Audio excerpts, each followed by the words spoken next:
Hey, Catalyst. Welcome to this episode of the Catalyst Podcast, 12 Things You Need to Know Before Jumping into Healthcare Entrepreneurship.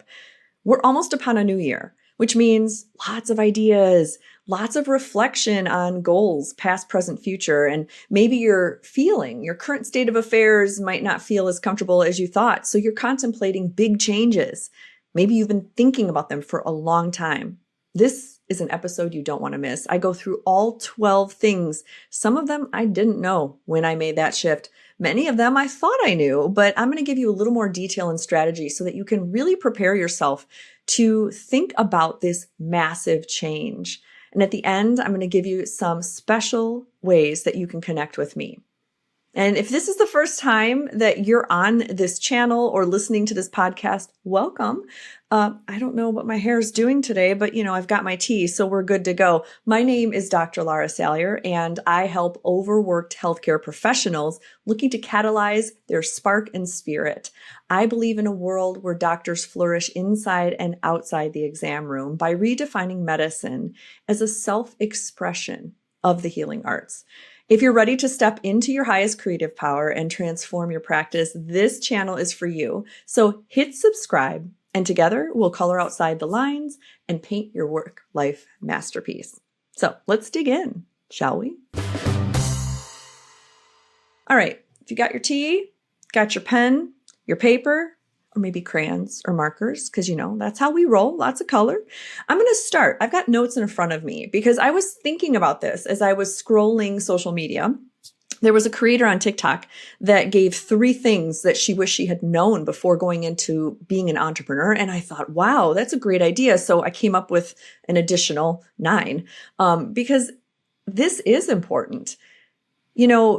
We can't foresee or correct or anticipate every single bump in the road. But when you practice thinking about certain things, it really helps prepare your body, your spirit, your brain, and your soul for this new endeavor. Not everybody is fully ready to be an entrepreneur, but if you're up for it, it is the best growth experience.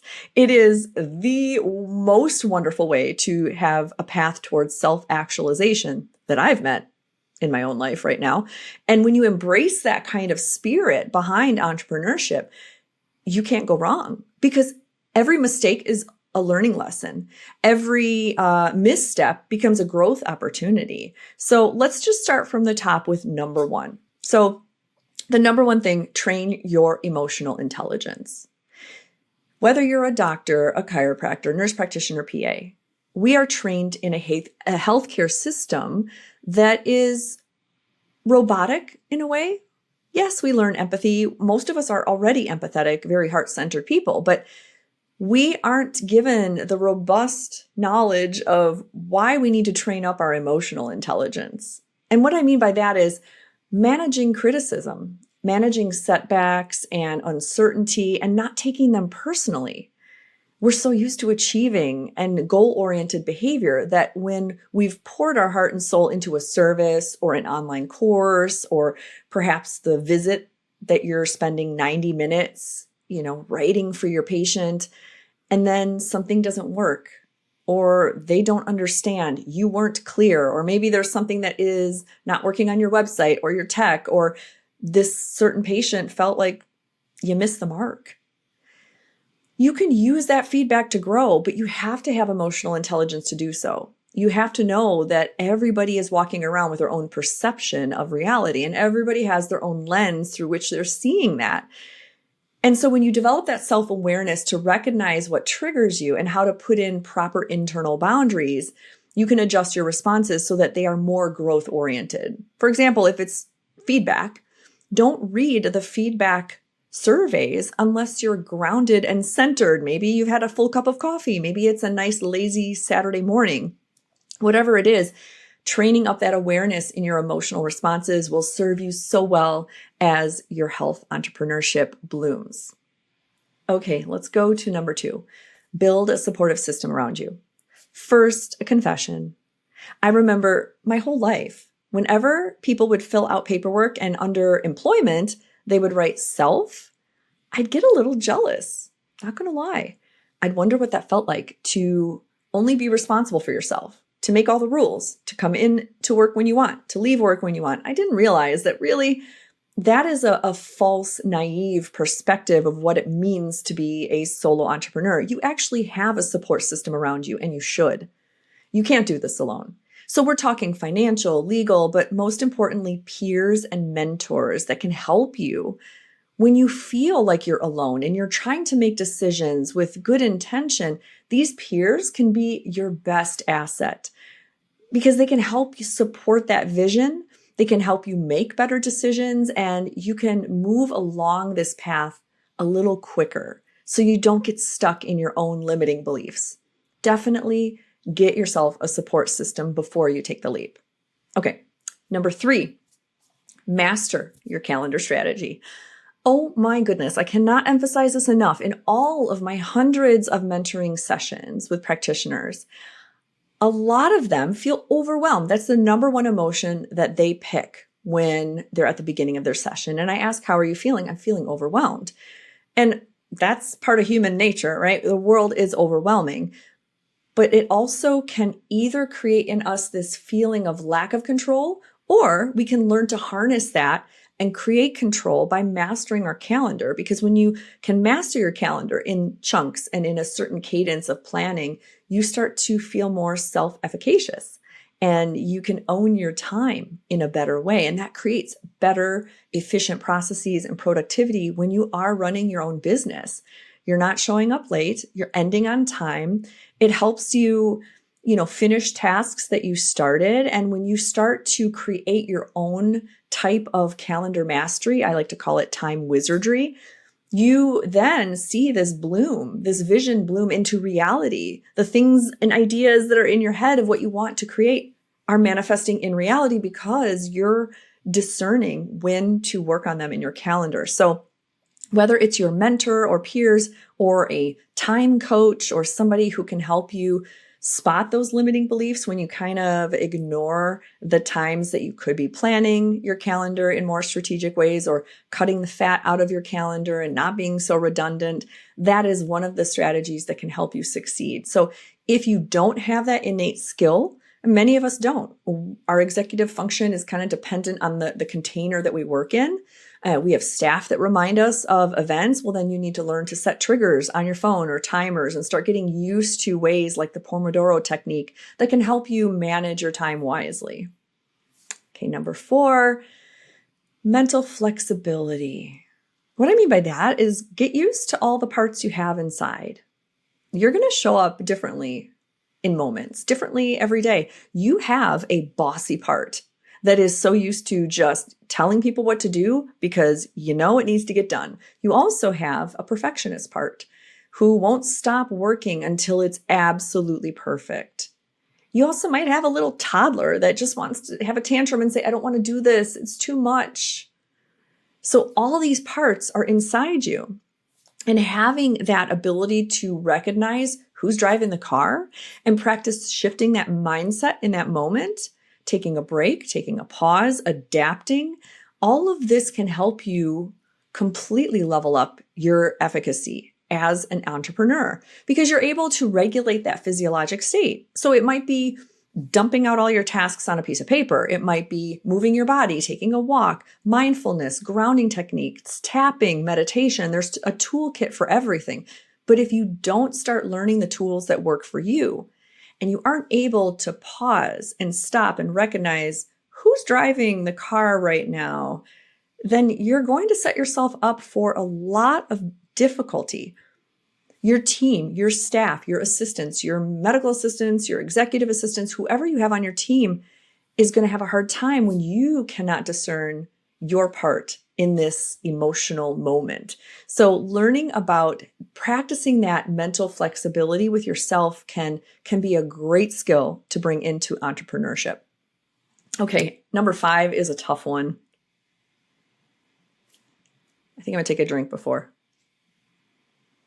Okay, number 5, understand the financial realities. Okay, we don't like numbers. Many doctors and nurse practitioners went into healthcare because we just want to help people. Numbers really don't turn us on. Math doesn't math in our brain. We just want to help people. And we benefited from being an employed helper. We just got a consistent paycheck and it was great. We didn't have to worry about it. Maybe we had our own financial planner, our own banker. That's wonderful. And that worked great until it won't work in entrepreneurship.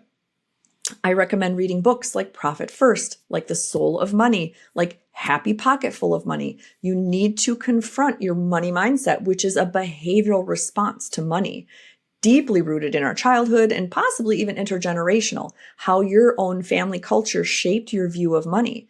Many of the practitioners that I coach and mentor, they hate talking about money. I get it. So do I. I tell my patients that I'm your doctor, not a salesperson, but we do need to talk about this. And if we don't, and we choose to avoid this, we don't look with real eyes at our profit and loss statements. We aren't open to growing this skill set, or worse, we just ignore it, hoping that it'll just end up fine in the end. You're going to fail. You're going to miss a lot of opportunities that you could pivot and adjust and help your business grow.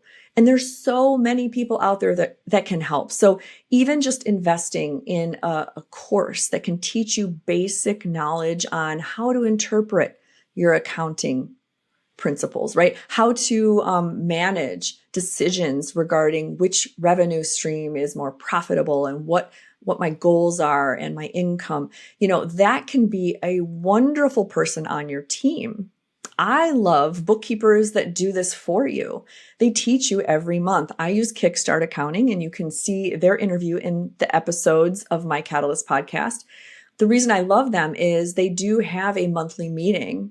They have a snapshot that goes over your whole chart of accounts and helps you understand how you're doing. They give you healthy percentages, and they help you make decisions on how to grow your business. So whether you use Kickstart or whether you use other accountants and bookkeepers, make sure that you're looking at it. Create a habit like a Financial Friday where you spend 1 hour and you just get used to looking at numbers. They're not so scary when you start becoming more comfortable understanding them, like a new vocabulary. Okay, number 6. This one seems pretty easy, but actually it's a little more complicated. Clarify your vision and value proposition. And what I mean by that is, yeah, we all want to help people. Who didn't put that on their entrance to medical school application? But really, what's your story? Why are you wanting to exit a safe and comfortable, predictable paycheck of helping people to become a very uncertain, very volatile solo entrepreneur? It's also very exciting, but there's got to be some reason. You're not only just burned out or maybe disenfranchised from the whole system and you just, your values have shifted and you really want to help people holistically, but really what?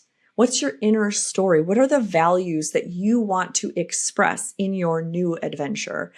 And by that, I mean, for me, it's the idea that everybody is unique, that I want everyone to be able to be the most creative version of themselves. Because I believe when you're exercising creativity daily, like a 6th vital sign, that is a sign that you are healthy. You are able to have all of the energy to play and to, pull your hobby off the shelf and to be social and engaged and connected. And if you're not, then we still have some work to do. So that's one of my values. And there's many others, but what drives you? What's your story? Maybe you have a personal story that you were changed in functional or integrative medicine. And you need to tease that out and see, is there a ideal patient population in that story that you'd like to help? In my burnout story, when I transitioned into a rural functional medicine practice, I felt very drawn to make functional medicine affordable because at the time I started, it was only for the elite. It was $10,000 packages and all this cost. And I thought there's got to be a better way. So what drove me was making a membership model that had multiple tiers at different price points with different abilities to engage with my services. And then I could serve my rural functional medicine community. And I ended up attracting a lot of working moms that were just like me. A little bit of a burned out adrenal, HPA axis imbalance, lots of burnout. And that's what I was an expert in. So it was wonderful because these brilliant patients wanted to feel even more creative and alive. So that's how I was able to execute on my vision and bring my values along with. So make sure you're doing a deep dive into what's really driving you, because that's going to anchor you on those dark days when you feel like you're lost and you're not sure what you're doing, if you're making a difference. That's a highway to burnout. So anchoring your values every day and reminding yourself why you're here, that is absolutely necessary as an entrepreneur. Okay, number 7 cannot be understated either. Be ready to wear many hats. I wrote about this in my book, Right Brain Rescue, One Physician's Journey from Burnout to Bliss. You can see this on Amazon, Kindle, Audible. And I talked about wearing many hats. It's when I went into health entrepreneurship, I was expecting that I would have to do many different things. And I didn't realize that the list was probably 10 times longer than I originally thought. So, for example, I've got this beautiful little office on the square, and I knew, okay, I'm not going to hire somebody to clean my office. I'm going to sweep it myself. Okay, so I've got that hat. But then I thought, well, I've also got to be the bookkeeper, at least for a little bit to understand. And now I've got to learn social media. And I remember pulling in one of my friends, Kyle, who was about 15 years younger than me. And I pulled him in my office one day and just said, hey, teach me Instagram. Like, I started to learn that this whole pursuit of being an entrepreneur is bigger than I ever thought. And I had to learn new things and train up new muscles. Now, eventually I outsource a lot of this, but one of the things I notice in a lot of my brainstorming sessions that I do with practitioners when they're looking for clarity and they would love some next steps, they're really kind of nervous about all the new stuff. In fact, they're kind of pleading, can I just not, I don't want to do social media. I don't want to learn about the financial stuff, or I'm going to have my wife or my husband or my sister handle that for me. And to that I say, initially, you really should learn it because you want to speak the language. You want to know how to dial up and down your intentions on whatever you're talking about and working with so that you can control the growth of your business. If you're not willing to learn new skills, you're not willing to look hard at, oh boy, I have a beginner's mindset that I need to cultivate, then this may not be a good transition for you. For most of us, it's exciting. If you're a health entrepreneur and you love shiny new things, that's awesome because there's lots of shiny new things here. You don't need to know all of them. But you have to have that ability to say, it's okay to be a beginner, and I'm going to learn a little bit enough and then outsource. So be prepared. There's lots of hats you're going to wear. You're going to have to get comfortable with knowing you're not the expert in a lot of this, but that's okay because remember, you're building your team. You've got all the people around you that are helping. So number 8, we love our passion, but we have to balance it with practicality. So passion is the energy for all health entrepreneurs. I can't find one that isn't passionate, right? We're all passionate. That's the glee. We're able to express this highest level of creativity and passion because we're running our own business. We're delivering medicine and transforming lives in a way that we feel is uniquely personalized. But we also need some practicality. You can't run a business on passion alone. You need strategy. You need to understand that there has to be some facts in place to make this sustainable. Your business model has to work. You have to be prepared for the less glamorous parts of running a healthcare business, right? The book work, the numbers, the social media. And that is just part of what we have to do. The calendar planning, right? The credit cards, the payment captures, all the apps, the technology, all of this stuff, not very glamorous, but I promise you that when you get your team around you, it's totally manageable, but you can't be scared of it. You can't just be the visionary. You also have to be a little bit of the integrator. If you're familiar with the Rocket Fuel book by Gino Wickman, highly recommend. They talk about the best companies have 2, a visionary and an integrator. The visionary is the high-level idea person. That's what most entrepreneurs are. The integrator is the day-to-day operations expert. And you kind of have to be a little bit of both in the beginning and then quickly find the people around you that can help you train up the strengths that they have and help fill in your deficiencies. So don't be scared of not being an expert, because you have to find those ways to be practical and move that business forward. Okay, number 9, leveraging your expertise. Getting used to bragging about yourself in good ways. You are an expert.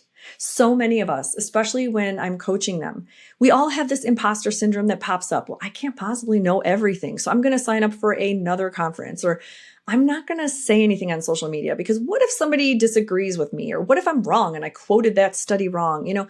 You are an expert. You are an expert. That Dunning-Kruger effect is real. The more you know, the more you feel like you don't know. But you need to step into that. Use that unique insight, and that's where you can anchor back into your story, your values. You can never go wrong because only you know your story of why you're wanting to go into healthcare entrepreneurship in functional or integrative medicine. So lean back into that. That's your truth. And don't forget, you are an expert, especially for that patient right in front of you who may have felt dismissed, minimized. Maybe they've seen multiple physicians or practitioners, and you're sitting there and you're thinking, how am I going to help them? They've seen A, B, C, D, and I know they're all really successful practitioners, and I feel like I'm just me. Well, guess what? You might be exactly what they need. Because in that moment in time, you don't know all the energies that have really layered into that moment of time. Maybe that patient's finally ready to hear things they weren't in the past. Maybe you have a certain expertise that all the others missed, even if they're more credentialed than you.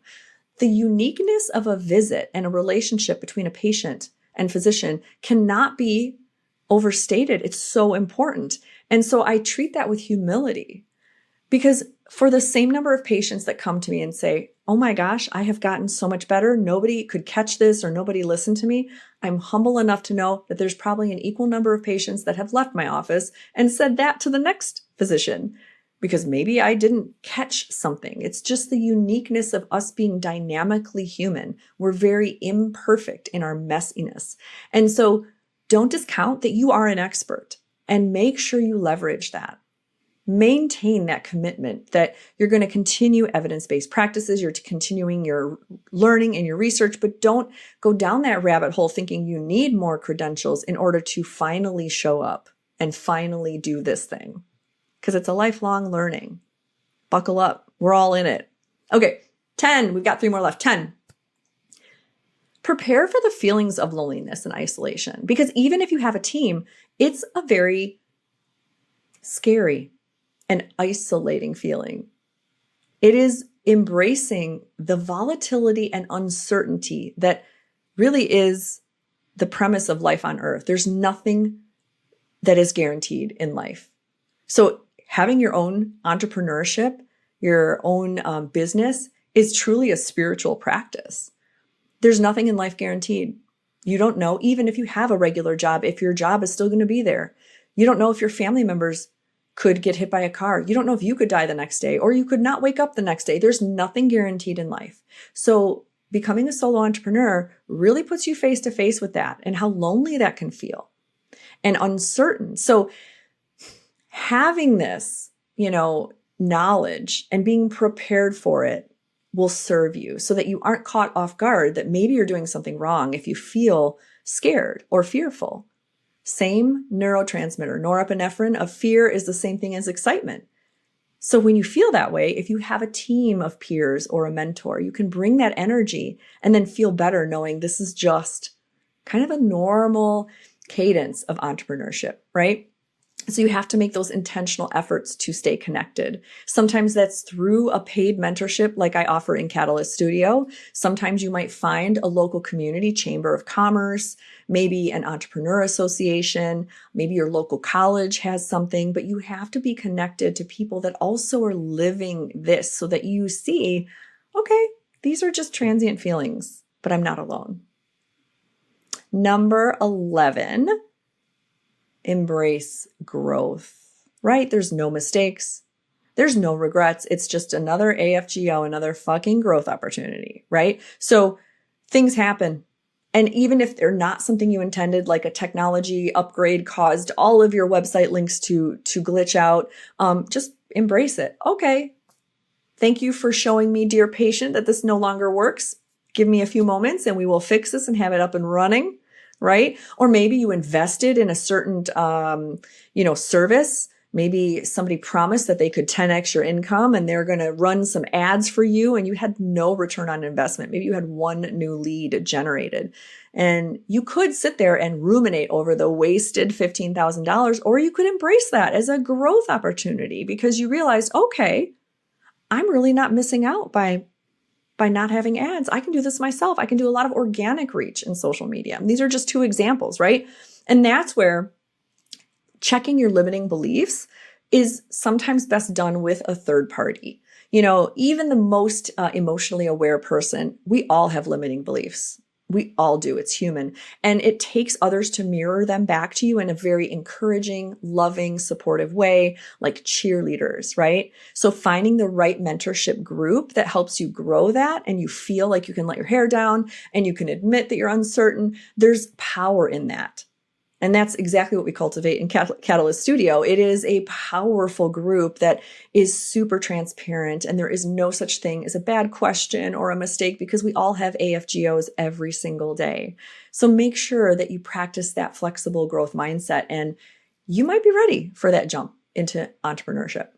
Okay, and 12, the very last thing that I recommend to really gut check yourself before you decide to transition into a new chapter of delivering medicine is you have to advocate for yourself. I'm talking to you, whoever you are listening, because I know I've been there. It's hard for us to ask for help, right? We are the helpers. We are the ones that have worked so hard to get where we're at, which means we've stayed up late studying. We have sacrificed. We have done everything we could to go above and beyond to help that one patient or the dozens or the hundreds. We are the helpers. So to turn that around and ask for help or advocate for yourself can feel really uncomfortable. It puts us in this different mindset of, wait a second, I can't do it all by myself. I don't know how to ask for help, right? So there's that piece of advocating for yourself is asking for help, which means if you need a therapist, if you need a life coach, if you need a peer group, that's awesome. Embrace that. That's good advocating for yourself, for your mental health and your sanity. But the other piece of this advocating for yourself is standing up for yourself and getting confident in interpersonal communication, like learning how to pitch, learning how to have conversations and public speaking. And if you're shrinking right now and you're going, I can't believe I listened to this whole podcast episode and she's going to tell me to be a public speaker. I don't want to do that. I hate stepping on the stage. Well, you're not alone. That's like the number one fear of all humans. But that's also the number one superpower.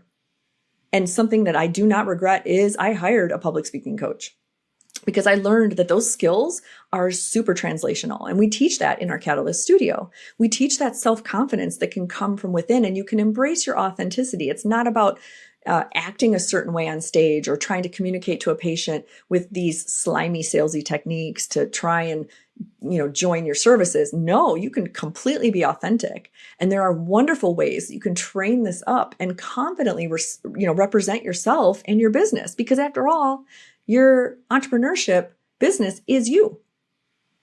It's you. It's your baby. It is your self-expression, your highest level of creativity to help transform lives without burnout. That's the goal. Is this should be a joyous expression of how you view a future with wonderful access to integrative and functional medicine. So we've gone through all 12. Let's review them real quick. Okay, number 1, emotional intelligence. Train that up. There's plenty of books. Just look on Amazon or get a therapist or life coach or someone who understands, how you can do that, right? Number 2, building a supportive system. I got you. If you need help, I'm here. You can book a brainstorming session. The notes are down below, and I'd be happy to talk and help you with next steps. Number 3, master your calendar. Get out a timer. Look at how you can up-level any apps on your phone to help keep you on track and make sure projects get done.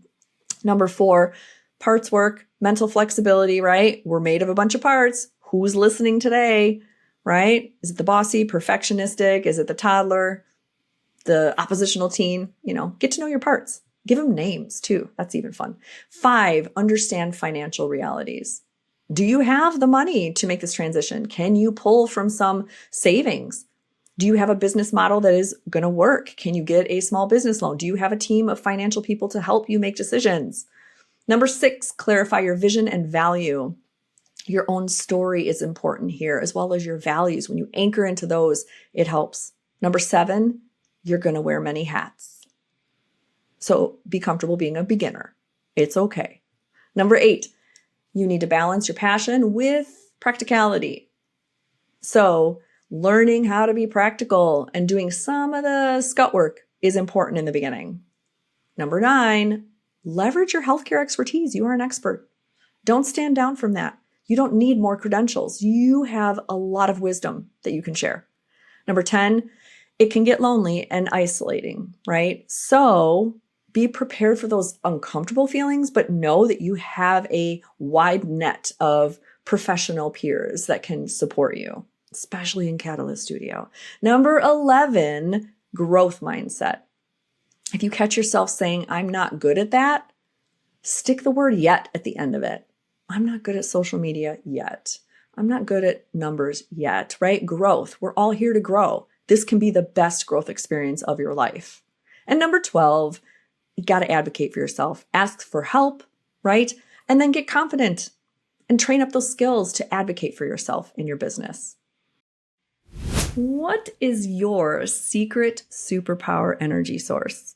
I have 2, a morning cup of coffee and the energy I get from connecting with practitioners just like you. Since 2019, I've had the deep honor of working with practitioners all across the world and help them express their own unique healing style to transform patient lives without burnout. And I've put a lot of free resources in an online hub just for you. Head to drlarasalyer.com/catalyst and download some of my freebies like the Catalyst Calendar Method, which will teach you how to put more flow in your week, or the functional micro practice checklist so you can compare your journey to where you may want to go.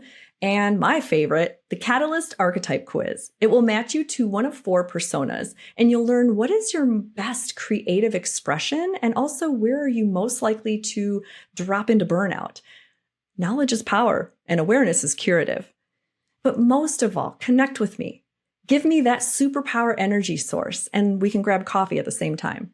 I leave spots in my calendar open, a few every week just for you. And if you use the coupon podcast, you can waive the fee for these brainstorming sessions. So let's get online, let's share a cup of coffee and book your appointment for free with the coupon code podcast. Go to drlarasalyer.com/catalyst, and I can't wait to chat with you online. Let's create some magic. Hopefully this was a great little list. I really loved going through it and creating it as I'm thinking about a new year and hoping that if you're listening and you're contemplating health entrepreneurship, I'm here for you. There's a lot of unknowns, but you have the ability to paint your own work-life masterpiece with all the tools needed. So if you're wanting some connection and somebody to be in your corner, to cheerlead you on and kind of cut corners so you don't have to reinvent the wheel, I'll give you everything in my Catalyst Studio. That includes infographics done for you that are customizable. You can white label forever. And that includes one-on-one coaching mentoring sessions. That includes weekly masterminds, and we call those studio times, every Friday, 90 minutes. We have legal lounges every quarter. We have clinical case review with a naturopath every quarter. We have a robust Facebook group that's private, as well as a 24/7 resource library that is open all day, every day, 365 days a year. So you can pull out those templates and work on your SOPs and not have to feel like you're alone. So my wish for you, no matter where you're at in this transition, if you've listened to this podcast, you probably have a little inkling that you're curious about a career that is different than wherever you're at right now. And for that, I say awesome, because those are seeds that are planted and you're never going to be led astray. You're always in the right place at the right time. So whether you do this now or in 10 years, it is always a yes, that's the right time. And I can't wait to watch you color outside the lines. Thank you for listening. If you love this episode, please like, subscribe, and share with a friend. I'm also on YouTube, which is fun, so we can sit and have our tea together. And I hope I helped you fold a pile of laundry or maybe made a long drive a little more educational and thought-provoking. Until next time, keep practicing that sixth vital sign of creativity, and we'll see you later.